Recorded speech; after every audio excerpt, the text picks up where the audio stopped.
एक खूबसूरत गांव में एक नौजवान लड़का अली अपनी दादी के साथ रहता है। अली के वालिदीन सफर पर हैं और अली अक्सर अकेला महसूस करता। अली स्कूल से वापस आता है और वो अपने कमरे में बैठकर किताबें पढ़ता है। उसकी दादी उसे बाहर खेलने के लिए कहती हैं, लेकिन अली का दिल नहीं करता। एक दिन अली जंगल में सैर करने का फैसला करता है। वो एक प्रासरार जगह पर पहुंचता है जहां एक खूबसूरत झील होती है। झील के किनारे उसे एक जादुई बोतल मिलती है। अली बोतल को खोलता है और अचानक एक रोशन रोशनी से परी नीला जाहिर होती है। नीला एक खूबसूरत चमकदार परों वाली परी है जो बहुत खुश मिजाज है। नीला अली से दोस्ती करती है और उसे जादुई दुनिया की सैर कराती है। वो अली को सिखाती है कि कैसे जादुई ताकतों का इस्तेमाल किया जाता है और कैसे मुश्किलात का सामना किया जाता है। एक दिन गांव में एक मसला पैदा होता है। एक बड़ा और खौफनाक दीव गांव पर हमला करता है।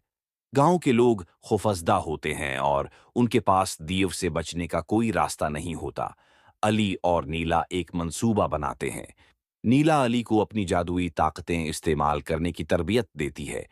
अली को अपने ऊपर भरोसा बढ़ता है और वो गांव को बचाने के लिए तैयार हो जाता है। अली और नीला दीव का सामना करते हैं। नीला अपनी जादुई ताकतों से दीव को कमजोर करती है और अली अपनी बहादुरी से दीव को शिकस्त देता है।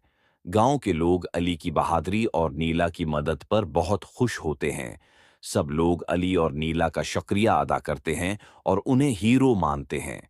नीला अली से कहती है कि वो हमेशा उसके दोस्त रहेगी, लेकिन अब उसे जादुई दुनिया में वापस जाना है। अली और नीला एक दूसरे को गले लगाते हैं और नीला गायब हो जाती है।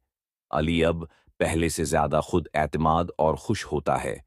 वो अपनी दादी के साथ मिलकर गांव की खिदमत करता है और नए दोस्त बनाता है। अली जानता है कि नीला हमेशा उसके दिल में रहेगी।